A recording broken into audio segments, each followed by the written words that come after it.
안녕하십니까. 오늘은 창세기가 열리면 이런 제목으로 말씀을 드리겠습니다.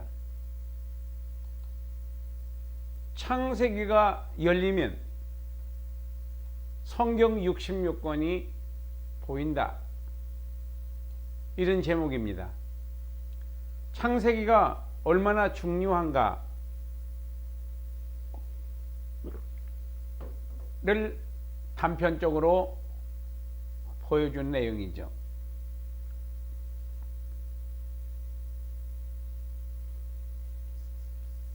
창세기는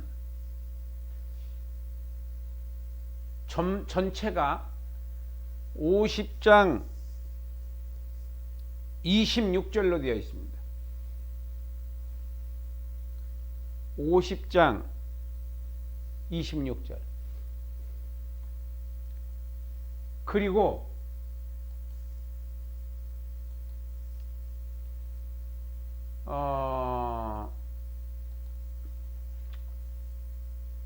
본문이 그렇고 그 다음에 주제는 내용의 핵심이 뭐냐 하면은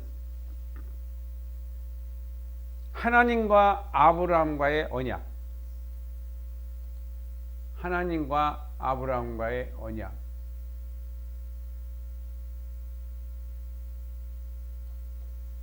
자, 이 언약이 무슨 언약인가 이렇게 이제 우리가 반문할 수도 있습니다. 차츰 이제 설명을 다 드리겠습니다. 그리고 개요입니다. 요약을 해보면은 태초에 하나님께서 천지를 창조하셨고 인류는 범죄하였고 그 죄악의 발전으로 세상을 멸망시킬 때 그 중에서 노아 가족은 방주를 준비케 하여 구원하셨다. 요 한 가지이고, 두 번째는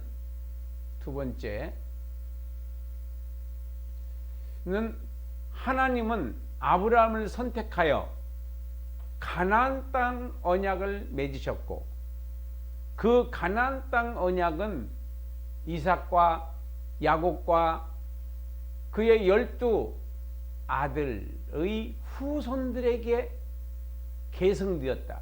그 후손들이 바로 출애굽 백성들입니다. 자, 이렇게 하면 여러분들이 벌써 2400년을 지나오신 거예요. 벌써 이 창세기는 2400년의 역사의 기록이다. 연대로 보면은. 자, 그렇습니다. 그 다음에 네 번째가 바로 개관입니다. 개관. 자, 개관이 뭐냐? 개관이 뭐냐 하면은, 개관은 본문 내용에 대한 구성을 보게 하는 거예요. 전체 내용의 구성이 어떻게 되어 있냐. 이 본문 창세기 1장부터 50장 26절까지 전체적으로 봤을 때 바로 어떤 모양일까 하는 겁니다.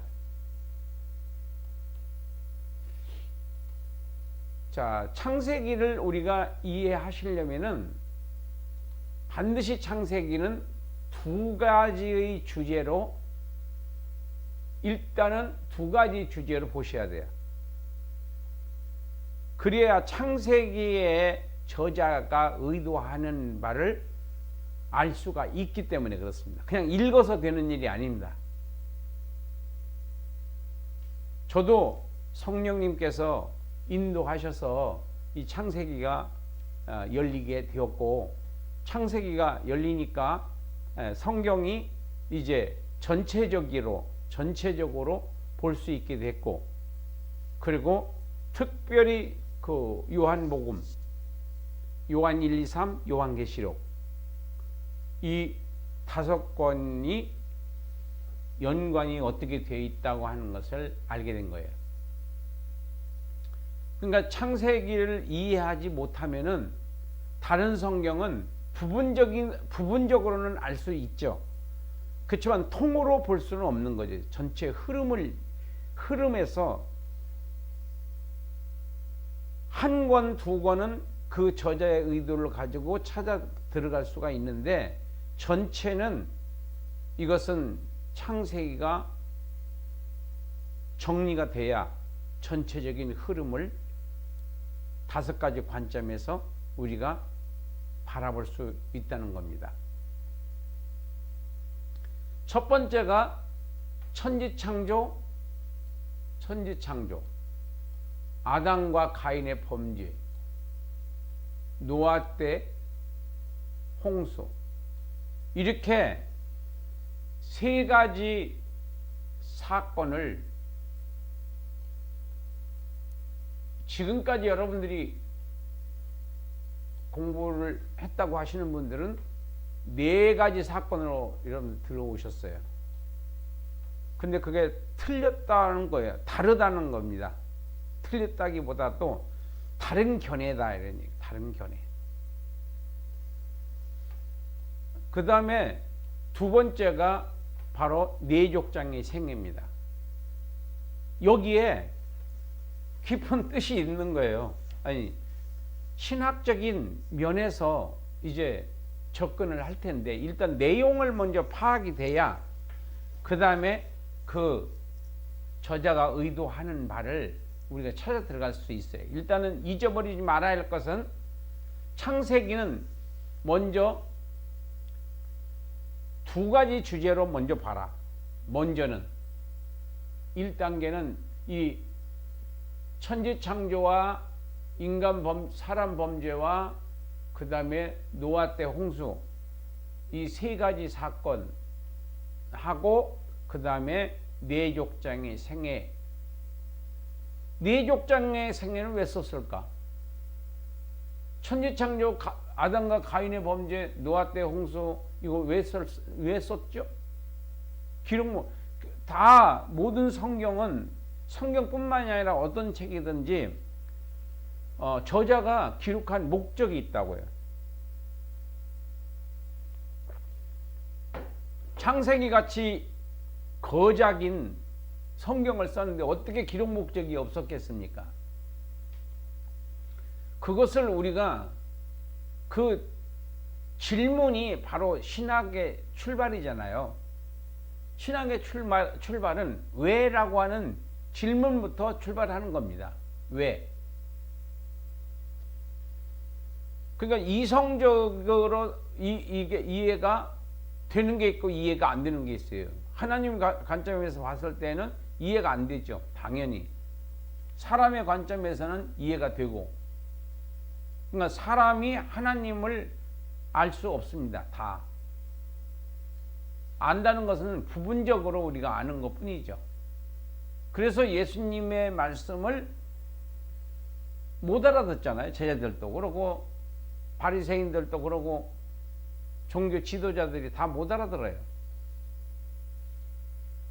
근데 어떤 사람이 알아듣느냐면은, 제일 많이 알아듣는 사람들은 제자들이에요. 자, 그래서 우리가 거기까지 이제 가면 내용이 너무 퍼지니까 여기서 요약된 내용을 먼저 기억을 하시라고 제가 말씀드린 겁니다. 첫째가 뭐라고 그랬어요? 첫째가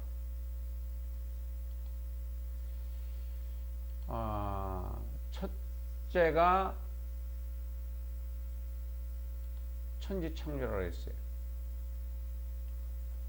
첫째, 천지창조, 사람 범죄, 노아 대홍수. 이게 1번이고 2번은 뇌족장의 생애, 뇌족장의 생애라고 말씀드렸습니다. 그러니까 우리가 이 장을 넘어가서 해석을 할 때에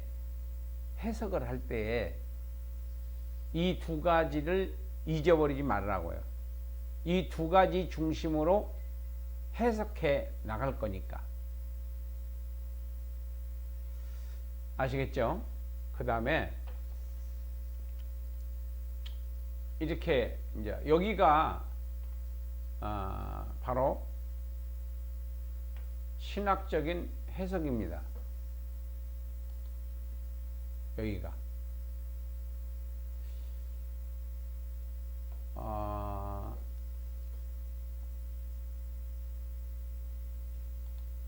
좀 크게 해와야 되겠어요. 먼저 여기서 의미라고 그러는데 이게 바로 기록 목적이라는 말이에요. 창세기를 기록한 모세가 어떤 의도로 창세기를 썼느냐는 질문에 대해서 이렇게 대답을 합니다. 모세가 출애굽 백성들의 두 가지 질문에 대한 모세의 대답이 바로 창세기다.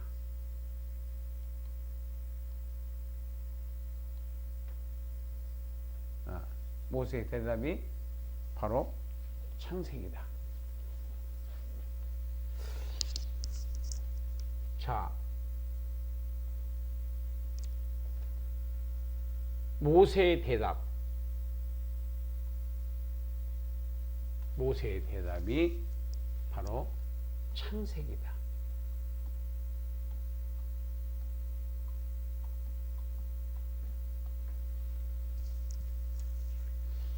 자, 굉장히 중요합니다.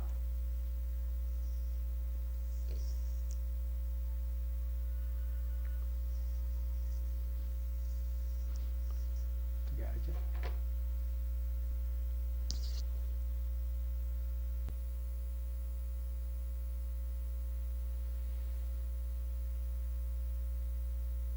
자, 창세기라고 그랬어요. 모세의 출애굽 백성들이 두 가지 질문에 대한 모세의 대답이 창세기로 대답을 했다. 이런 내용입니다.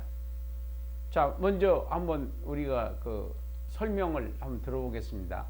모세는 창세기를 미디안, 애굽, 시내산에서 기록하였을 것이고 그 세 가지 중에서 세 곳 중에서 한 곳에서 기록했을 것이고 그 말이에요. 창세기의 수신자는 그 당시 출애굽 백성들일 것이다. 창세기의 기록 목적은 출애굽 백성들은 모세에게 두 가지 질문을 했는데 그 질문에 대해서 모세는 창세기로 대답했다. 그러면 그 첫 번째 질문이 뭔가 하면은 바로 여호와 하나님은 어떤 하나님이신가? 여호와 하나님은 어떤 하나님이신가?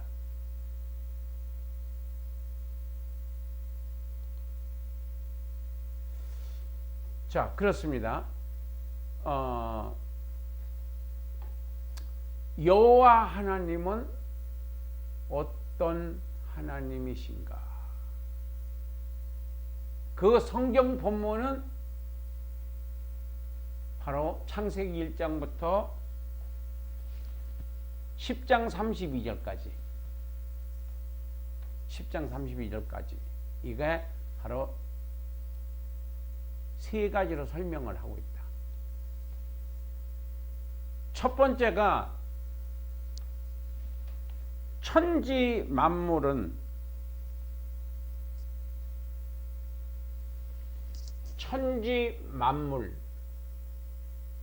창조하신 하나님, 만물을 통치하시는 하나님이라고 했다.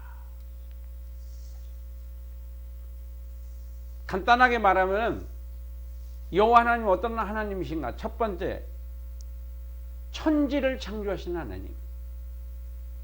두 번째, 하나님은 아담에게는 가죽옷을 입혀주셨고 가인에게는 표를 주셔서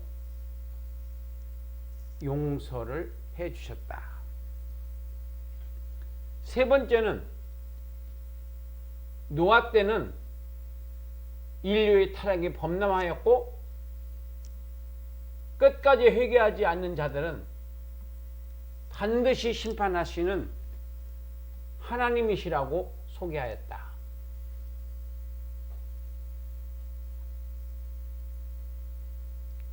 이것이 창세기 4장 25절부터 10장 32절까지 딱 이 세 가지의 핵심 주제입니다. 천지창조, 그 다음에 아담과 가인의 죄 용서, 세 번째 노아 때 대홍수. 이것을 통해 이 주제는 출애굽 백성들이 모세에게 두 가지 질문을 했는데 그 첫 번째 질문이 여호와 하나님은 어떤 하나님이시냐? 어떤 하나님이시냐가 되겠습니다. 출애굽 백성들의 두 가지 질문에 대한 모세의 대답은 창세기로 설명했다. 자, 딱 부러지게 말씀을 드리는 겁니다. 명쾌하고 확실하게 말씀을 드렸어요. 두 번째 질문은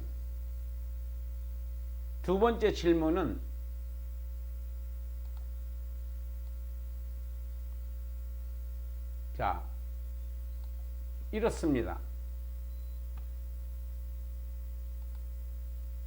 두 번째 질문.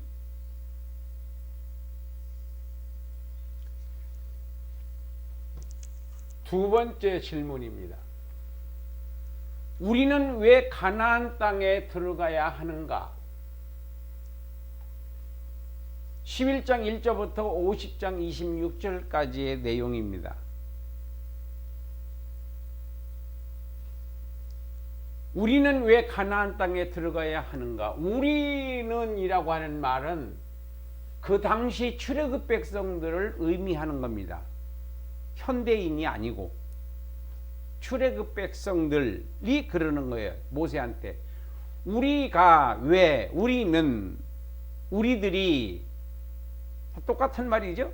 예, 우리는, 우리들이, 우리가 왜 가나안 땅에 들어가야 하는가? 그 가나안 땅 원주민들이 우리를 오라고도 안 했는데 무엇 때문에 거기를 가야 되는가라는 질문입니다. 질문. 이 질문에 대해서 창세기를 기록한 모세가 설명하는 겁니다. 다른 말로 말하면 모세가 아브라함의 가나안 땅 언약을 29번이나 반복해서 기록을 해놨어요. 그러니까 모세가 하나님의 계시를 받아서 썼던 아니면은 역사를 기록하였던 간에 이 출애굽 백성들의 정체성이 우리가 누구냐? 우리가 거기 가나안 땅 왜 가야 돼? 우리가 누구야? 정체성을 잃어버리면은 우리가 36년 동안 일제 치하에 있을 때에도 정체성을 잃어버렸다고 하면 우리는 나라를 세울 수 없었어요.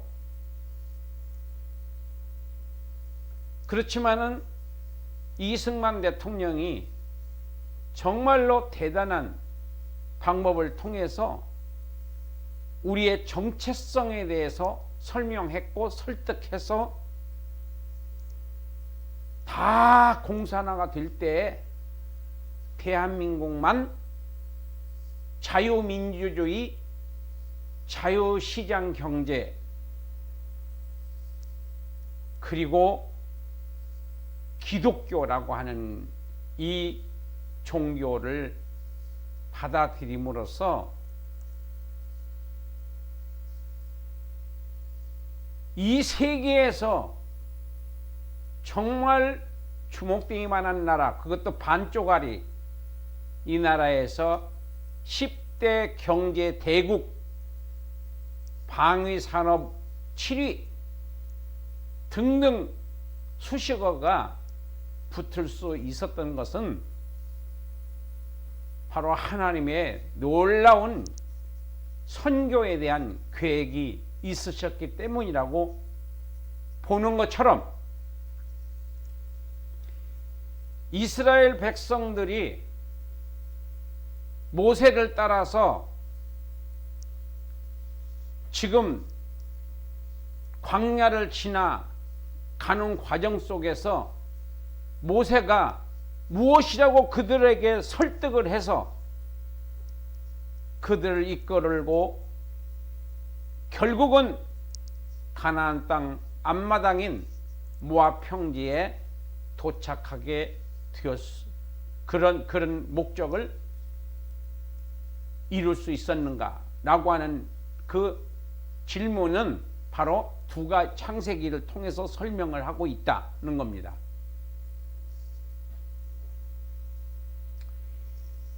그래서 이 창세기를 볼 때에 그냥 천지창조만 보시면 안 되는 거예요. 그러니까 저자 왜 기록했는가, 창세기를 왜 기록했는가, 내가 창세기를 읽으면서 무엇을 찾으려고 창세기를 읽고 있는가, 이것을 이해하지 못하면은, 이걸 이해하지 못하면은 그냥 헛쓰고 하는 거죠. 자, 여기서 아브라함은 아브라함 언약과 그 가나안 땅 언약이 연관되어 있기 때문이다. 그 언약에 해당되는 본문들을 말씀드릴 거예요. 제일 먼저 11장, 창세기 11장 31절로 32절에서 보면은 갈대아 우르에서 떠나 가나안 땅으로 가고자 하더니, 그리고 하란에 도착해서 데라가 205세에 죽고 죽는 것으로 11장이 끝납니다. 근데 11장을 우리가 눈여겨봐야 할 것은 11장 10절부터 32절까지, 이거 뭐냐면은 셈부터 아브라함까지의 족보예요. 잘 보세요. 그래서 여기서는 아까 5장에서, 창세기 5장에서 노아의 조상이 셋이듯이 여기서도 아브라함의 조상을 설명하는 겁니다. 아브라함의 조상이 누구냐? 셈이다. 함도 아니고 야벳도 아니고 셈이다 라고 하는 셈족. 이스라엘은 셈족이에요. 그것을 여기서 지금 설명하고 있는 거고, 의도하고 있는 거고, 그 다음에 이제 12장에 가서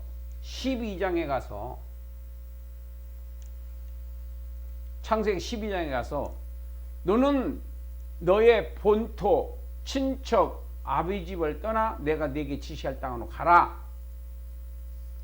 여기 하란에서 지시할 땅이라고만 했어요. 지시할 땅. 가나안 땅이라고 안 그랬고 지시할 땅.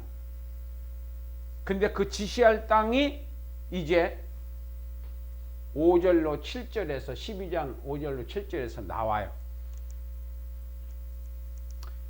그리고 히브리서의 기자는 갈 바를 알지 못하고 떠났다고 그랬어요. 아브라함이. 그렇지만은 바로 하나님께서 인도하세요. 가나안 땅에 도착했고 여호와께서 내가 이 땅을 너와 네 자손에게 주리라. 여기서부터 12장 1절부터 4절에서는 떠나 지시할 땅으로 가라. 가면 내가 너에게 어마어마한 복을 주겠다라고 하는, 그러니까 조건부적 축복이에요. 조건부적 복이다. 12장 1절부터 4절까지는 1절은 조건이고 1절이 명령이고 2절이 조건이에요. 그 다음에 네 번째 13장 14절로 15절 17절까지 보면은 너는 동서남북을 바라봐라. 너는 이 땅을 에서 종과 행으로 행하여 보라. 다 너와 너의 후손들에게 주겠다. 그 다음에 15장에서 하나님이 나타나시죠. 헷볼 언약. 나는 이 땅을 네게 주어 업을 삼게 하려고 너를 갈대아 우리에서 이끌어낸 여호와 하나님이시다. 이렇게 하나님께서 아브라함에게 증거해요. 그 다음에 13절부터는 네 자손은 4대 만에 이 땅으로 돌아오리라. 이건 애굽에서 4대 만에 나온다고 하는 예언이에요. 17장 1절부터 8절 내가 너와 네 후손에게 가나안 땅을 주어 영원한 기업을 되게 하려고 너를 이끌어 냈다. 여덟 번째 17장 15절 내가 이삭과 언약을 세우고 그의 후손에게 영원한 언약이 되리라. 영원한 언약. 이건 예수님까지도 연관이 됩니다. 그렇지만 여기서는 어디까지나 신학적인 거니까 지금 이삭에게만 국한시키는 겁니다. 그 다음에 창세기 18장 16절로 19절에 보면은 나 여호와가 아브라함에게 대하여 말한 일을 이루려 함이니라. 아브라함이 그 아들 이삭을 낳을 때에 100세라. 자, 100세에도 아들을 낳게 하시는 분이 하나님이세요.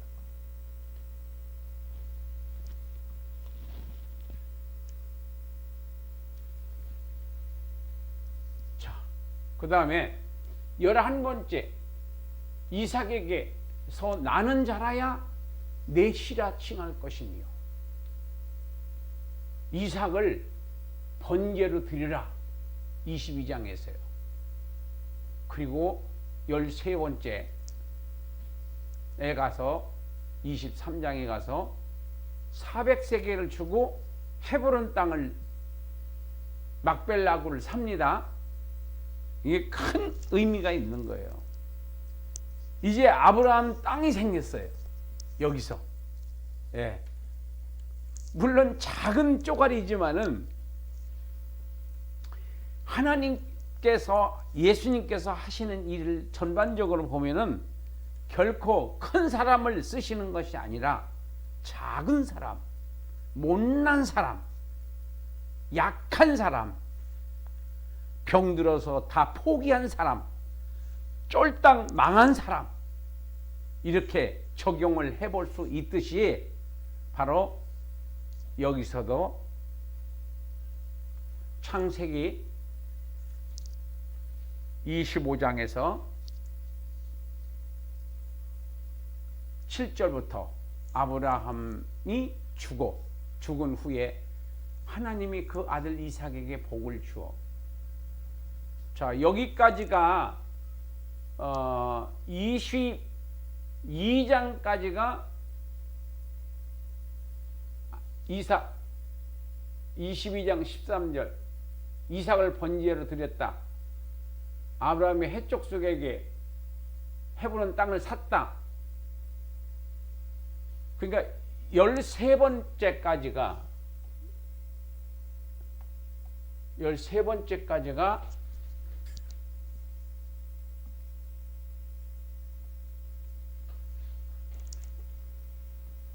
13번째까지가 아브라함과의 언약입니다. 자, 아브라함, 모세가 항상 모세를 잊어버리시면 안 돼요. 예. 모세가 이 창세기를 쓸 때 아브라함과 하나님과의 언약이 13번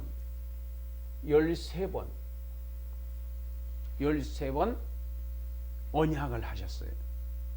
만날 때마다 가나안 땅, 이 땅을 너와 너희 후손에게 주겠다. 이렇게 했어요. 여기서부터는 이제 14번째부터는 이삭입니다. 이삭. 28장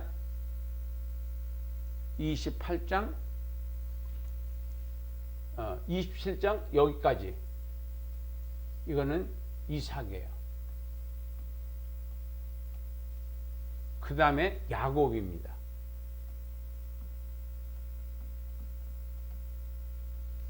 야곱.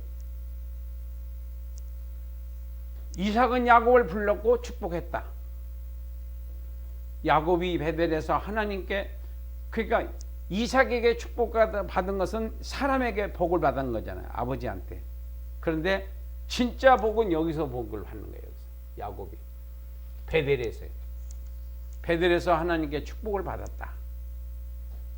확신이 드는 거죠. 아, 가나안 땅은 바로 내가 주인이다 라고 하는 믿음을 이제 야곱이 갖게 되는 거죠.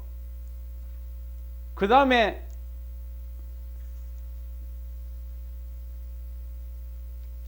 다음 페이지까지 보면은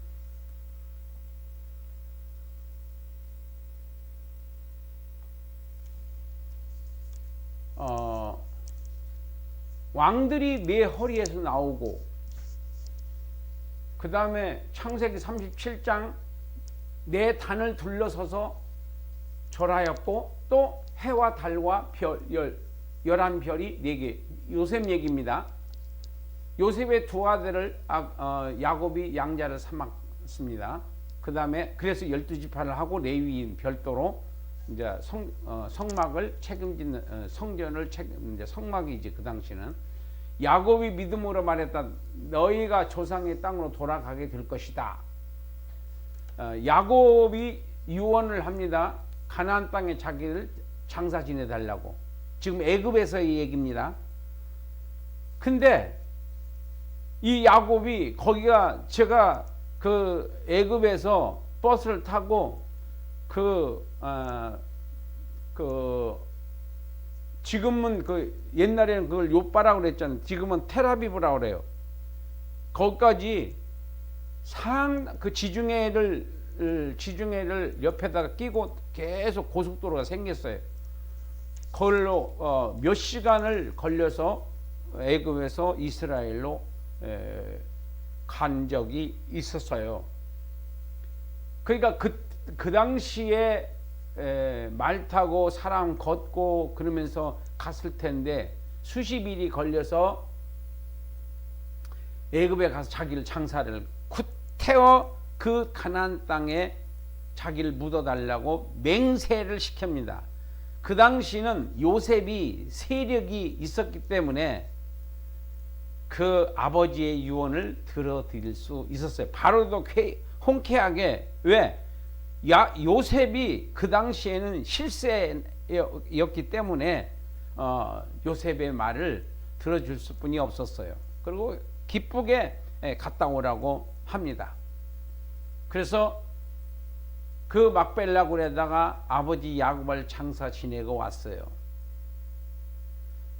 마지막으로 29번째는 요셉의 신앙은 바로 출애굽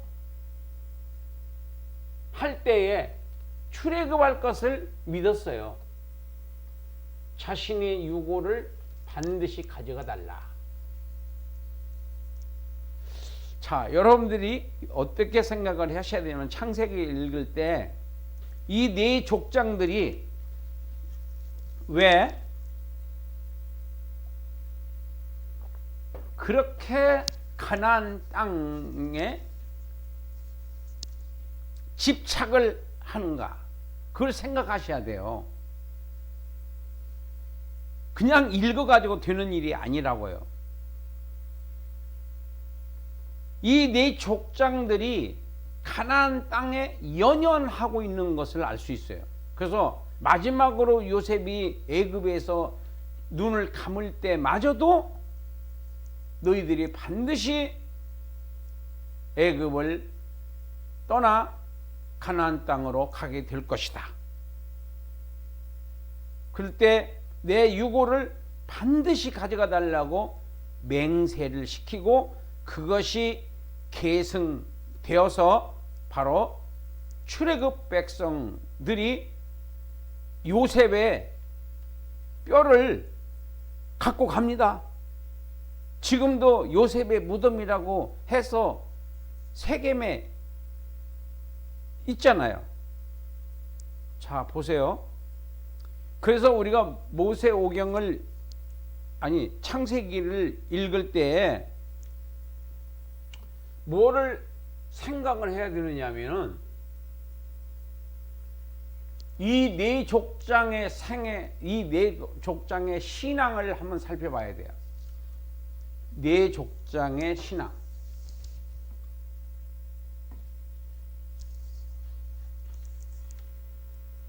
자, 먼저 보세요.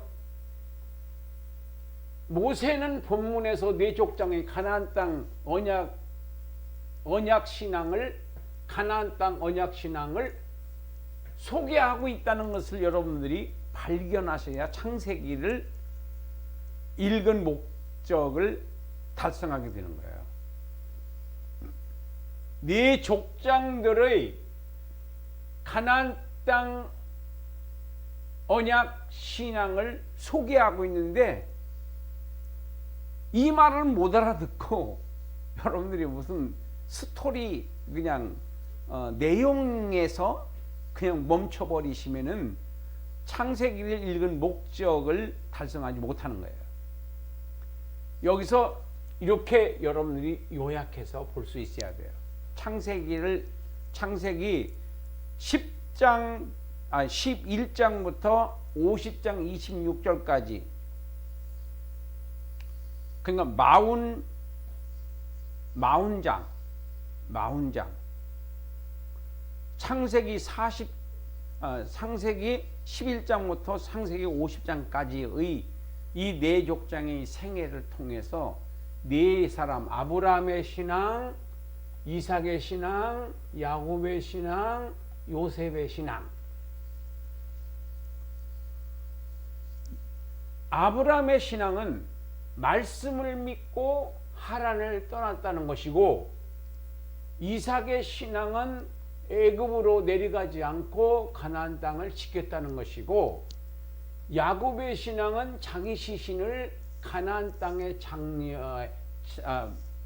장례해 줄 것을 맹세시킨 것이고, 요셉의 신앙은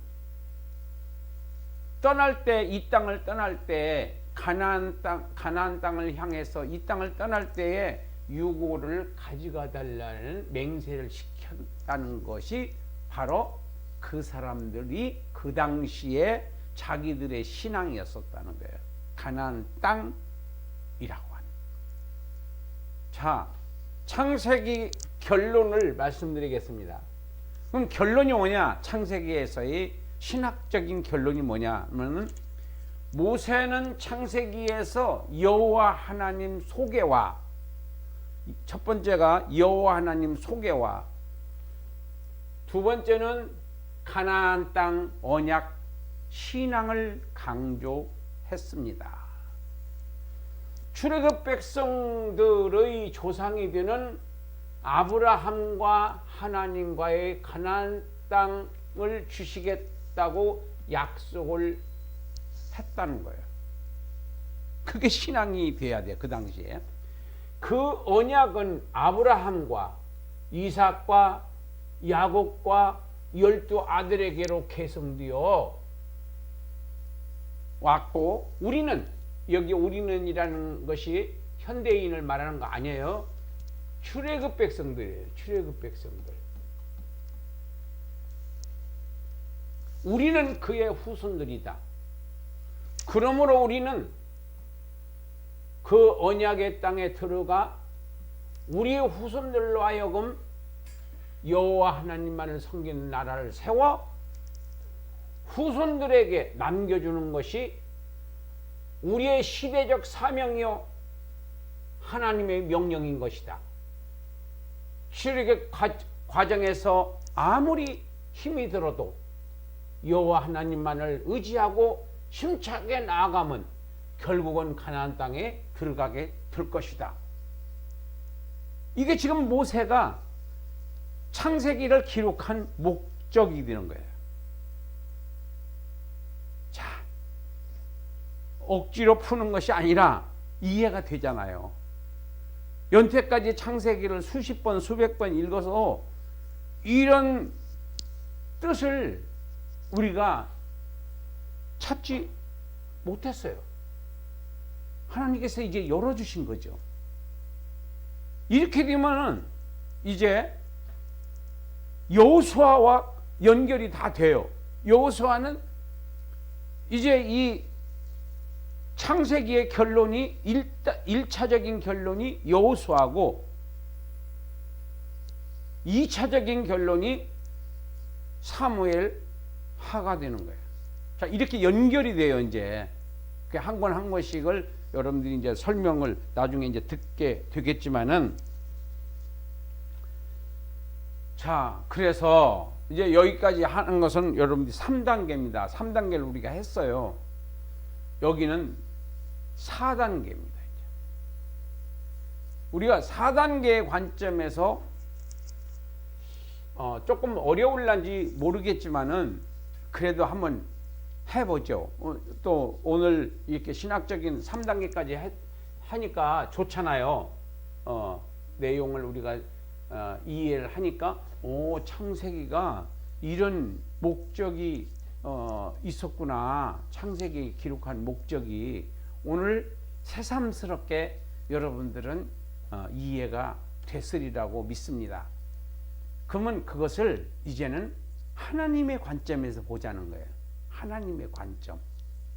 이 하나님의 관점은 하나님께서 사람의 몸을 입고 이 세상에 내려오신 분이 예수님이에요. 그래서 요한복음 1장 1절에서 말씀이 이렇게 나와요. 그리고 말씀이 바로 하나님이다. 그 하나님이 사람의 몸을 입고 이 세상에 내려오셨다.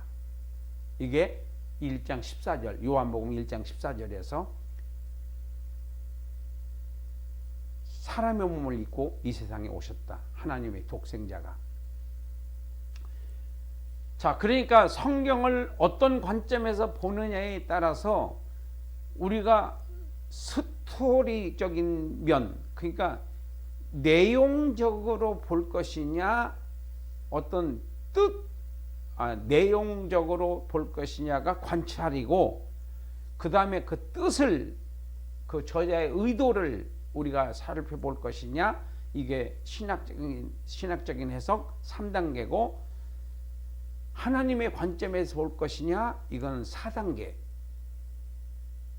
이게 다 개념화가 되어 있어요. 예. 그것을 30년 걸려서 이거를 정리를 한 겁니다. 모든 책은, 모든 성경은 다, 이 세상의 책은 이 5단계가, 4단계가 없어요. 하나님의 관점이 없어요. 다 사람의 관점이죠. 그리고 이 성경만 이 5가지 단계로 5개의 관점에서 봐야 한다. 네 번째 관점을 보겠습니다. 복음적이라고 그래요. 복음적이라는 말이 무슨 말이냐면 복음이 아니고, 복음은 헬라어로 뉴앙겔레온이라고 기쁜 소식이 복음이지만은 여기는 복음적이에요. 이 복음적이라고 하는 말의 의미는 바로 예수님의 생애와 사역이라고 하는 바로 기준이에요. 예수님의 생애와 사역. 사람의 몸을 입고 이 세상에 내려와서 33년 6개월 동안, 30년 동안 바로 육신으로 성장하셨고 3년 6개월 동안 이 세상에서 사역을 하셨어요. 3년 6개월 동안 사역을 하시고 죽으시고 부활하시고 승천하셔서 다시 오시겠다고 약속하셨습니다. 자, 이 하나님의 관점에서 봤을 때는 창세기 1장부터 10장까지 1장부터 10장까지 여기입니다. 복음의 3가지 핵심은 다음과 같다. 복음의 3가지 핵심은 다음과 같다. 복음의 핵심은 바로 이 3가지로 요약할 수 있습니다. 첫 번째는 바로 회개하라, 천국이 가까이 왔다 라고 천국을 전하셨습니다. 자, 예수님이 이 말씀을 하시기 전에는 천국이라는 말이 없었어요. 그 개념 자체가. 그냥 스월이라고 하는 것을 믿는 자나 안 믿는 자나 그냥 스월이라고 그랬어요. 그러니까 그 구약 성경은. 근데 신약에서는 이제 여러 가지 천국과 지옥과 음부와 낙원과 이런 말씀을 예수님이 하신 거예요. 그래서 여기가 이제 천지창조예요. 천지창조를 하나님이 관점에서 보셨을 때에는 천국 완성을 위한 과정의 시작이 바로 천지창조다. 다시 한번요. 천지창조는 천국 완성을 위한 과정의 시작이 천지창조다.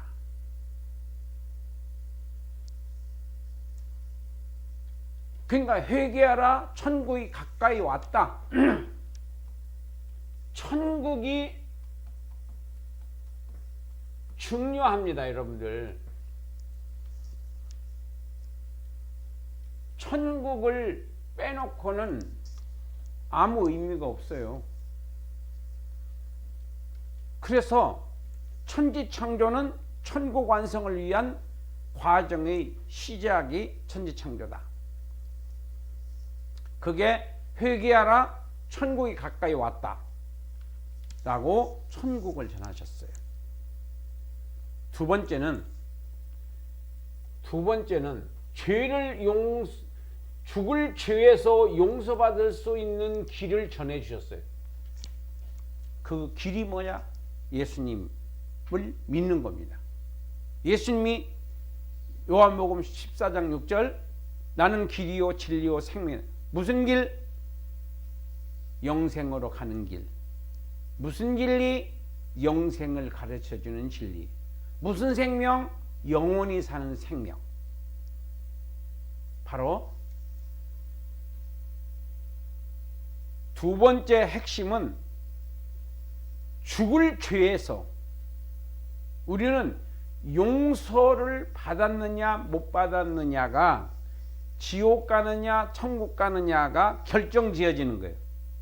내가 죄를 지었냐 안 지었냐가 아니고 죄를 지었냐 안 지었냐가 지옥과 천국을 결정하는 게 아니고 바로 죄를 용서받았느냐 못 받았느냐. 그 말은 다른 말로 말하면은 예수를 믿었느냐 안 믿었느냐가 천국과 지옥을 갈라놓는 조건이 된다는 겁니다. 세 번째는 예수님께서 말씀하셨어요. 불모신 지옥이 있음을 전해주셨어요. 구더기도 죽지 않는 지옥불이 있다. 반드시 지옥이 있으니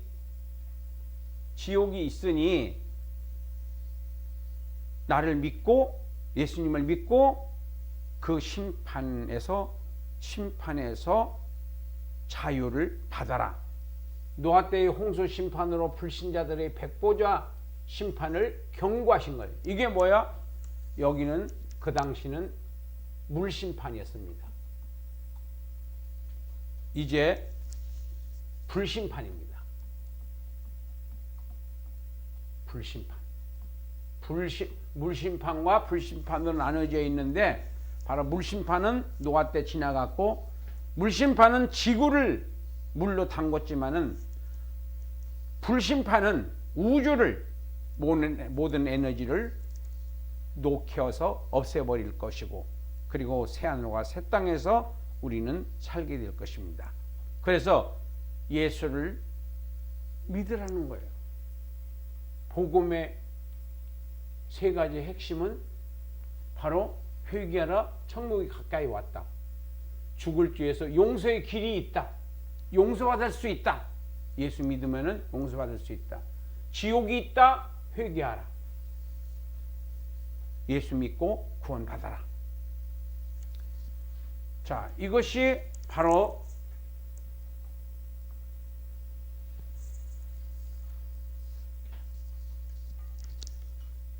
창세기 1장부터 10장 32절까지의 복음입니다. 그러면 두 번째는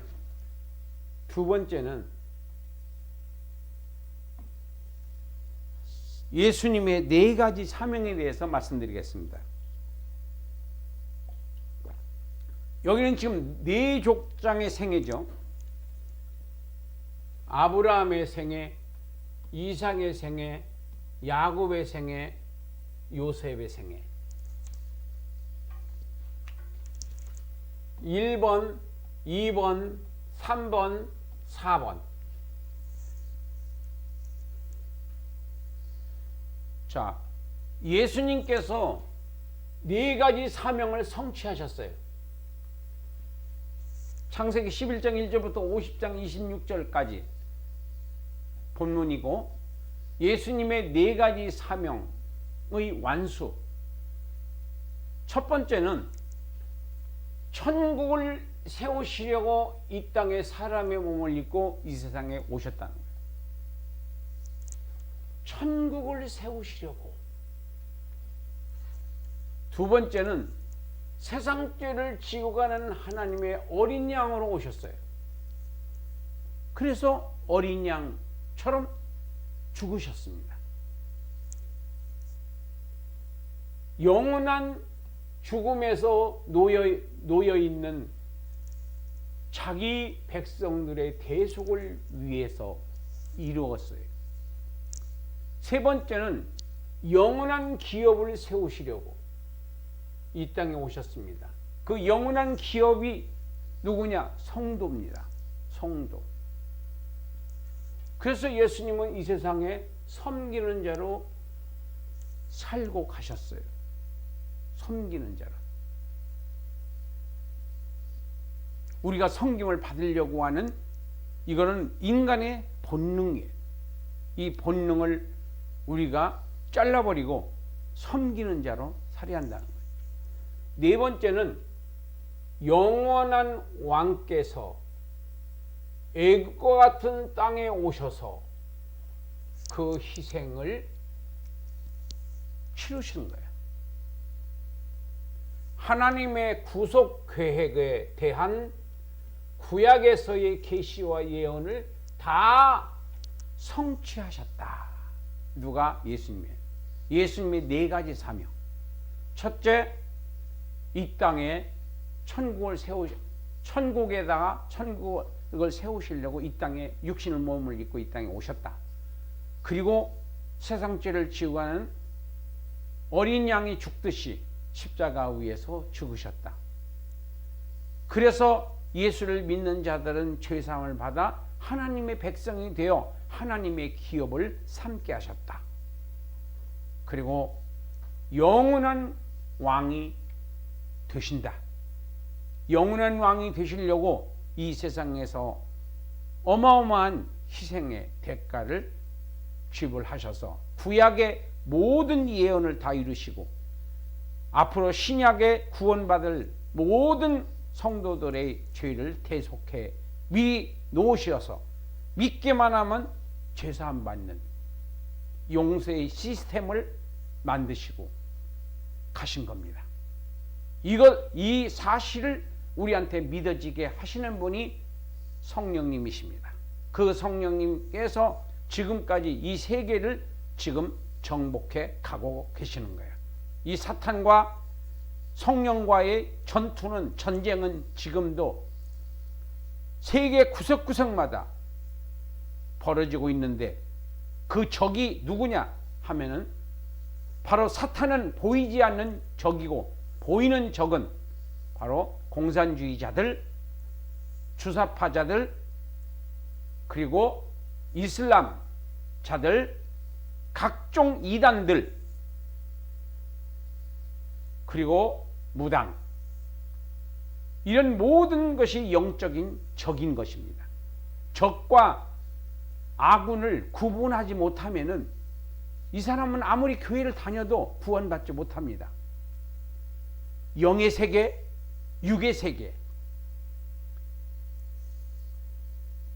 나타난 세계가 있고 보이지 않는 세계가 있는 거예요. 그러니까 지금 공산주의, 주사파, 그리고 이슬람, 기타 여러 가지 잡동사니 종교, 철학, 영생은 예수님 한 분으로 만족한 거고, 그리고 예수님 외에는 구원받을 만한 이름을 우리에게, 인류에게 주신 적이 없다고 선포하셨기 때문에 우리는 예수님을 우리의 구주로 믿고 생활 가운데서 주님을, 성령님을 경험하면서 살아가셔야 될 것입니다. 자, 마지막으로 이제 적용으로 가겠습니다. 적용. 자, 적용이 아주 기분 좋습니다. 행복하게 살아라. 이건 정말 제일 사람들이 좋아하는 말이에요. 행복하게 살아라. 그래서 데살로니가전서 5장 16절로 18절에서 보니까 사도 바울이 그렇게 말했어요. 데살로니가 교회에 편지를 항상 기뻐하라, 쉬지 말고 기도하라, 범사에 감사하라. 항상 기뻐하라, 쉬지 말고 기도하라, 범사에 감사하라. 그렇지만 우리에게 이렇게 행복한 일만 있는가요? 그렇지 않잖아요. 그렇지만은 우리는 여기서 신앙이 있는 사람하고 없는 사람하고의 차이가 있습니다. 신앙에도 어린 성도가 있고 성숙한 성도가 있어요. 그러면 행복을 어디서 찾아야 되는가? 행복이라는 말은 다 좋아합니다. 그렇지만은 행복이라는 이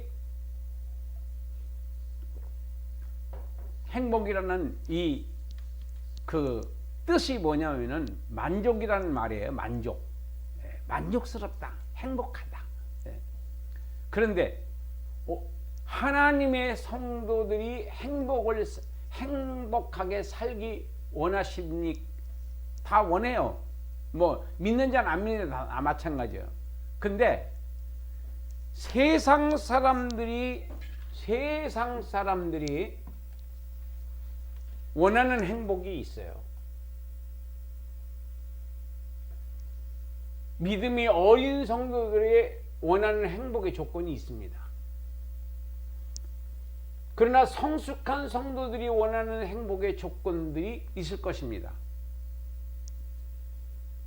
참 행복은 무엇이라야 하며 어디서 찾아야 할까?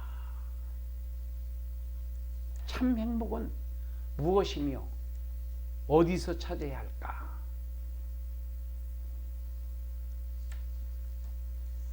첫 번째, 영원한 것을 찾으라는 겁니다. 영원한 것에서. 예수님께서 말씀하셨어요. 육신의 것은 무익하다고 말씀해요. 썩을 양식을 위해서 일하지 말고 영원한 양식을 위해서 일하라고 말씀하셨어요. 그러면 영원한 양식이 뭐냐는 거예요. 여기서도 영원한 것에서 행복을 찾는 성도가 바로 성숙한 성도예요. 유치한 성도, 그러니까 어린 성도들은 육신의 것에서, 일시적인 것에서 행복감을 맛보지만은 성숙한 성도는 어디서 행복을 찾아야 되느냐 하면은 바로 첫 번째, 영생을 선물로 받은 것에서 행복을 찾아야 된다. 영생을 선물로. 영생을 선물로.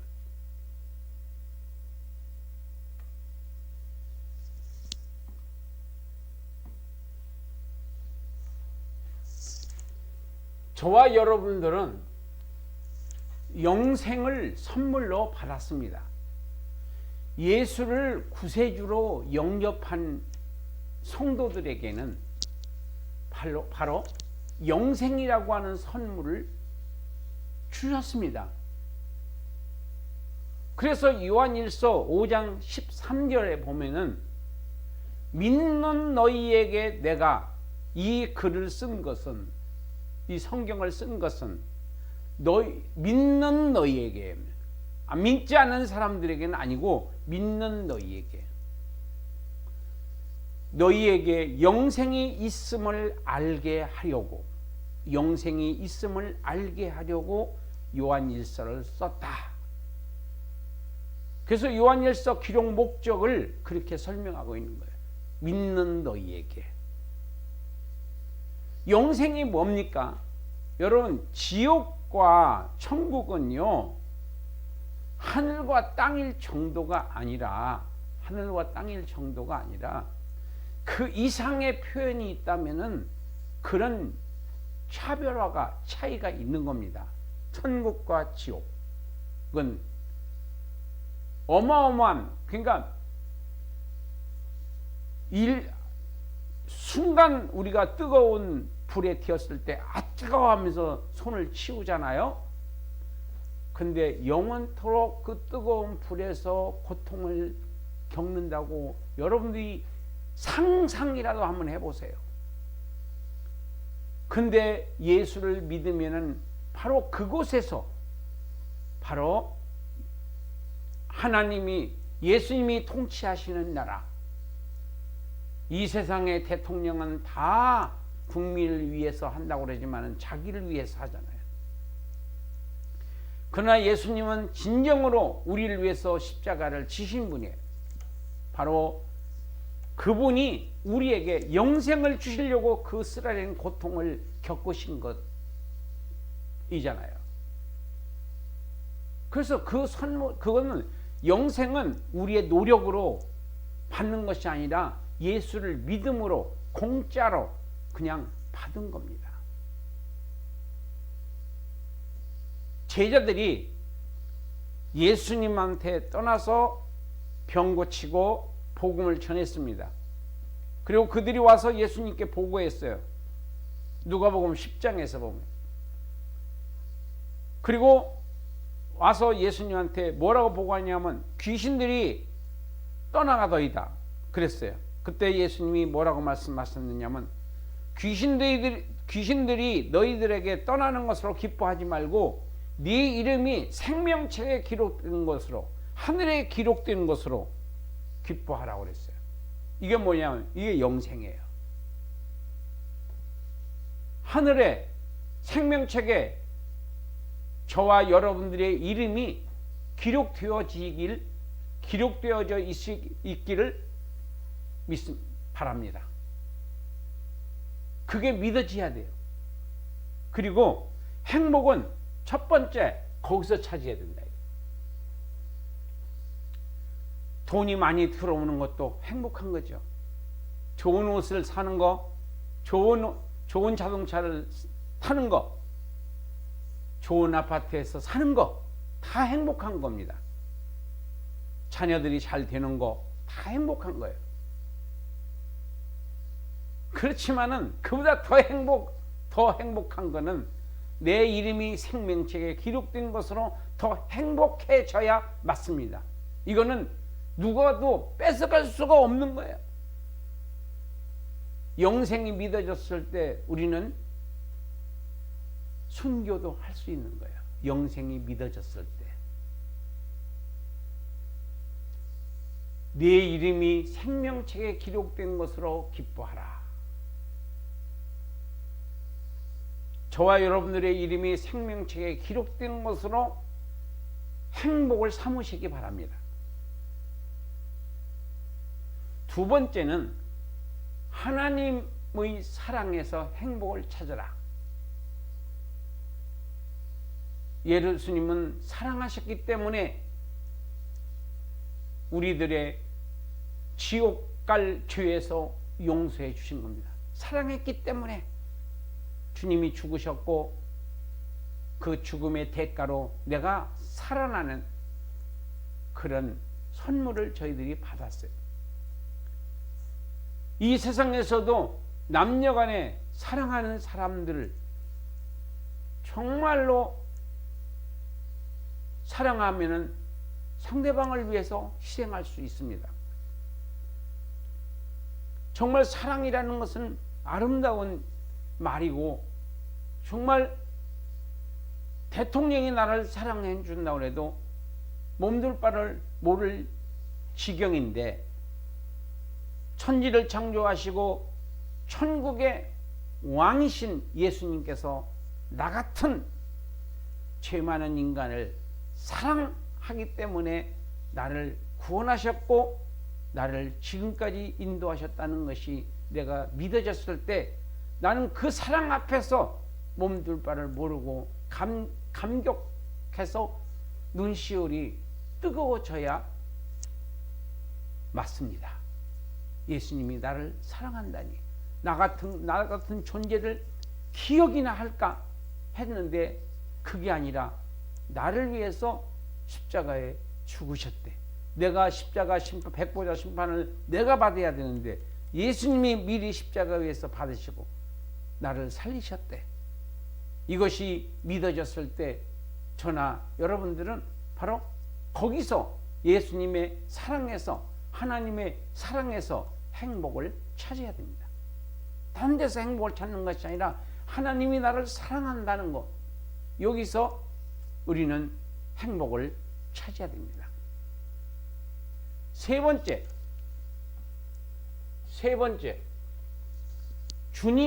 주님께서 기뻐하시는 사역에 참여하는 것에서 행복을 찾아야 합니다. 천국에서 상이 있는 일에 참여했을 때 행복을 느낄 수 있어야 돼요. 이게 믿음이에요, 여러분들. 믿음이 없이는 하나님을 기쁘시게 할 수 없다고. 천국에서 상이 있는 일에 내가 동참하는 것으로 행복해야 합니다. 행복을 거기서 찾아야 한다는 거예요. 내가 좋은 일, 내가 착한 일, 내가 희생으로 누군가 생명이 살아난다고 한다면은 내가 희생해서 생명을 살릴 수 있다면은 바로 그런 결정을 내가 했을 때 행복해져야 된다는 거죠. 하나님이 기뻐하시는 일에 내가 동참했을 때 이게 바로 영원한 행복은 이 세 가지에서 차지한다. 첫 번째, 어디서? 영생에서. 첫 번째, 영생에서.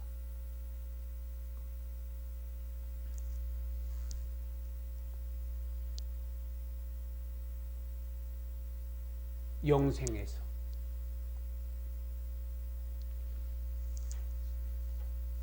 영생을 내가 선물로 받은 것에서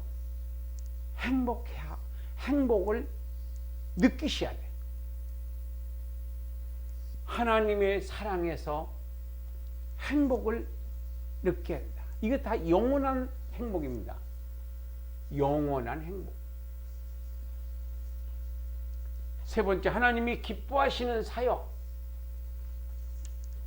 하나님이 기뻐하시는 일에 내가 동참했을 때 영생에서 기뻐하라. 영생을 받은 것에서 기뻐하라. 영생을 선물로 받은 것에서 기뻐하라.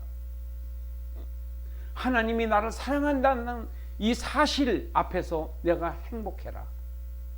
하나님이 기뻐하시는 일에 내가 동참했을 때 내가 기쁨을, 거기서 행복을 느껴야 된다. 그게 정상적인 신앙이다.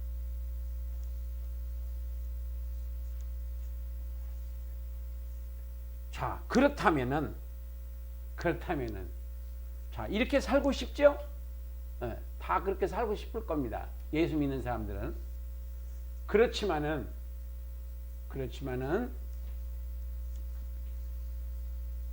진심으로 영원한 것에서 행복을 찾는 자들이 가는 길은 좁은 길이에요.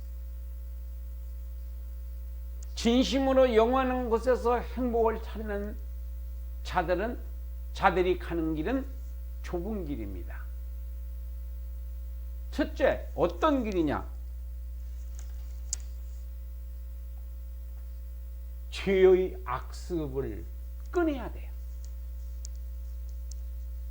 악한 습관, 더러운 습관, 음란한 습관, 이 습관을 끊으셔야 돼요. 주요의 영적 전쟁을 선포하고 구체적인 영적 전쟁 계획을 세워라. 죄와의 영적 전쟁을 선포하고 구체적인 전쟁 계획을 세워라. 이렇게 하는 성도가 영원한 곳에서 행복을 찾는 성도들입니다. 두 번째는 말씀 순종을 위해서 눈물 골짜기를 걸어가겠다는 그런 결심을 해야 된다. 말씀 순종을 위해서 눈물 골짜기를 내가 가겠다. 억울한 일을 당했을지라도, 자존심을 짓밟혔을지라도 나는 이 길을 가겠다. 이분들이 바로 영원한 곳에서 행복을 찾는 분들입니다. 세 번째는 천국 부자가 되려고 온갖 노력을 다하게 된다. 다 하는 자, 천국 부자의 길을 걷는 자, 천국에서 부자가 되기 위해서 이 땅에서 힘든 헌신, 희생, 봉사, 그런 기가 막힌 어려운 길. 천국에서, 천국 돈은 자신의 사명을 믿음으로 개척해 나갈 때 큰 돈을 벌게 됩니다. 그러니까 누가 이렇게 하니까 나도 하고 그런 게 아니고, 자기에게 주어진 환경에서, 자기 주어진 범위 안에서 사명감을 갖고 믿음으로 개척해 개척해 나가는 것을 의미합니다. 천국 부자. 다른 말로 말하면 면류관을 말하는 겁니다. 영광의 면류관, 생명의 면류관. 네 번째, 모든 문제와 환경과 질병을 믿음의 눈으로 바라보게 됩니다. 어떤 사람이 영원한 곳에서 행복을 찾는 자들,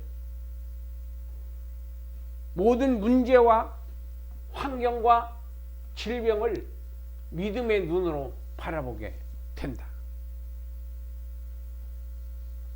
하나님은 이런 믿음을 가져야 돼. 하나님은 나에 대한 계획을 갖고 계심을 믿는 믿음에서 환경을 바라봐라, 이 말이야. 하나님은 나에 대한 계획을 갖고 계심을 굳게 믿고 믿음의 안경을 쓰고 환경을 바라봐라. 믿음의 안경을 쓰고 환경을 바라봐라. 절망하지 마라. 실망하지 마라. 낙심하지 마라. 나는 너의 하나님이다. 내가 너를 도우리라. 내가 너를 도우리라. 이 믿음을 갖고 나가는 자. 이렇게 네 가지를 영원한 곳에서 행복을 찾는 성도들은 이 네 가지로 바로 끊어내고 이 길을 가는 성도들이 바로 누구예요? 영원한 곳에서 행복을 찾는 성도들입니다. 영원한 곳에서 행복을 찾는 성도들. 자, 그러므로